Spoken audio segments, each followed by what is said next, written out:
sorry. I'm sorry. You wasted one of your years. I'm sorry.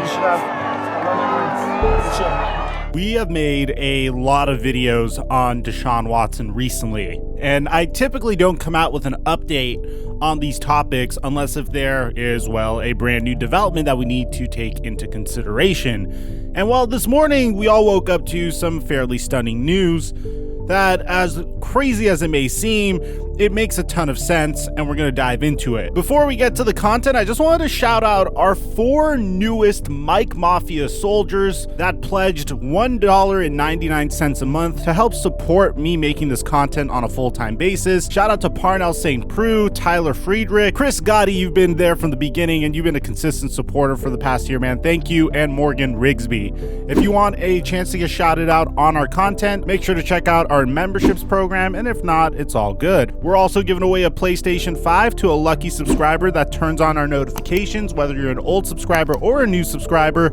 If you subscribe and turn on our notifications, you have entered for a chance to win a PlayStation 5. If you want additional entries, follow us on Instagram and on Twitter. And now that we got all of that out of the way, break!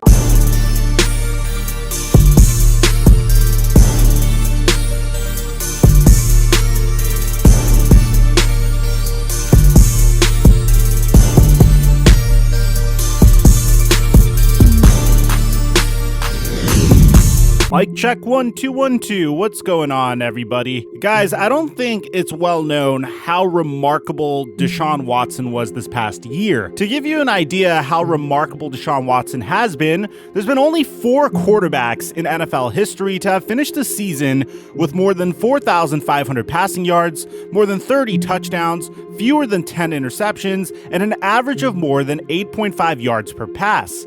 And those quarterbacks were Peyton Manning in 2004, when the Indianapolis Colts went 12-4, Aaron Rodgers in 2011, when the Green Bay Packers went 15-1, Matt Ryan in 2016, when the Atlanta Falcons went 11-5, and Deshaun Watson in 2020, when the Houston Texans went 4-12. When you consider the fact that the Houston Texans also traded DeAndre Hopkins, and the fact that Deshaun Watson's head coach was fired in the middle of the season, that makes this even more impressive. Deshaun Watson's performance this year was unprecedented because typically when a quarterback plays at an MVP level, his team is winning. And Watson had his great season on one of the worst teams in the NFL. This is a team that if they didn't have Deshaun Watson, I'm convinced they would have gone winless. And honestly, that's what makes this entire situation even more sad, because without Deshaun Watson, the Texans would be contenders for Trevor Lawrence. Well, actually, not necessarily, because that pick belongs to the Miami Dolphins. The Texans lost 8 games this season in which Deshaun Watson threw 25 or more passes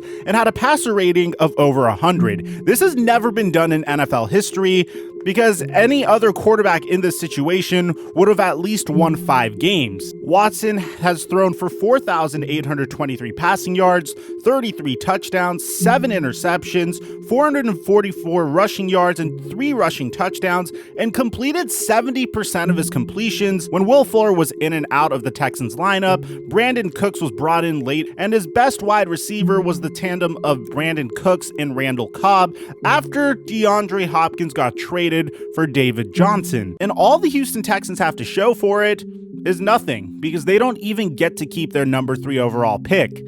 And this is necessarily why J.J. Watt approached Deshaun Watson with such empathy, because no matter how good Deshaun Watson was, it simply wasn't enough for the Houston Texans to even sneak into a potential fringe wildcard team situation. They weren't even in the conversation for it. They technically are the 3rd worst team in the entire NFL after what Bill O'Brien did to the roster, which is really sad, because I say this in the rest of my content that features Deshaun Watson. Deshaun Watson was supposed to initially be the final piece of the puzzle for the Houston Texans. He was drafted to a team that had J.J. Watt, Jadeveon Clowney, a pretty damn good defense and an offense that featured the likes of DeAndre Hopkins and Will Fuller. They had a decent offensive line. They literally only needed Deshaun Watson. They potentially could have made a deep playoff run if he stayed healthy in his rookie year. That's not necessarily what happened. Now, here's what's a little twisted.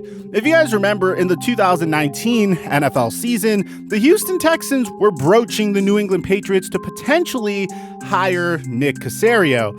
Bill Belichick blocked it at the time, and as a result, Bill O'Brien stepped in as the general manager and essentially dismantled what the Houston Texans had. That's when he traded Jadeveon Clowney for players like Barkevious Mingo. That's when he traded multiple first-round picks to bring in Laramie Tunsil. And that's when he traded DeAndre Hopkins for David Johnson. And then, a year and a half later, the Houston Texans finally get their man and are able to bring in general manager Nick Caserio from the New England Patriots.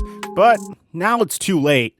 You see, the sad thing about this situation is the Houston Texans are essentially condemned to go through the exact same thing next year. They have no assets this year in order to go ahead and get a new young player to help Deshaun Watson. This year's draft class has some pretty good wide receiver depth. They actually have some good offensive line players. There's some mock drafts that I see out there that feature 4 guards going in the first round. By the way, stay tuned. Mock draft is coming out soon. I know a lot of you guys have been requesting that.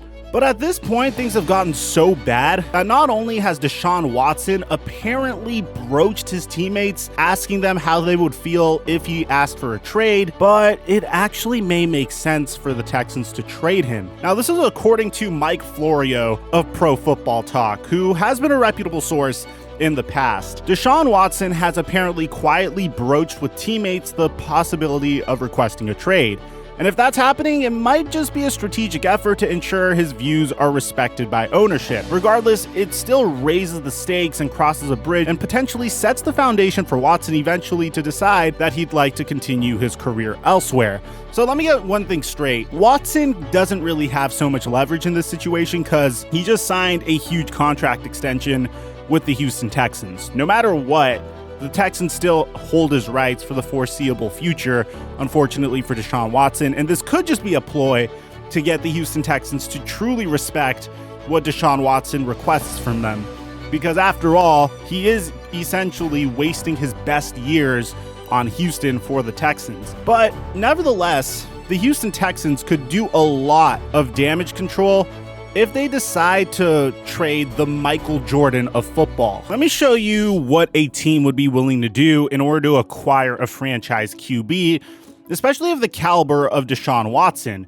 You see, the Philadelphia Eagles sent the Cleveland Browns their 1st and 4th round picks in 2016 and their 1st and 2nd round pick in 2017 just so they could trade up to the number 2 overall pick and draft Carson Wentz. In the same draft, we saw the Los Angeles Rams send their 1st round pick, 2 2nd round picks, a 3rd round pick, a 2017 1st round pick, and a 2017 3rd round pick to the Tennessee Titans in exchange for the number 1 overall draft pick to draft Jared Goff.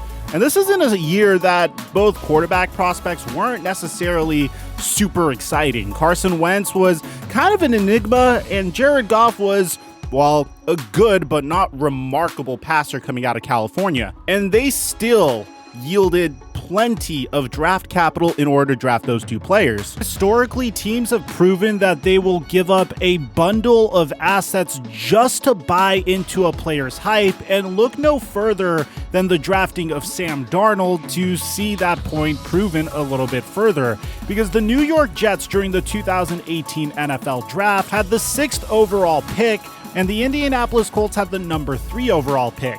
The New York Jets opted to trade the number 6 overall pick for the number 3 overall pick and even gave up 2 second-round picks to do so that year and a 2019 second-round pick.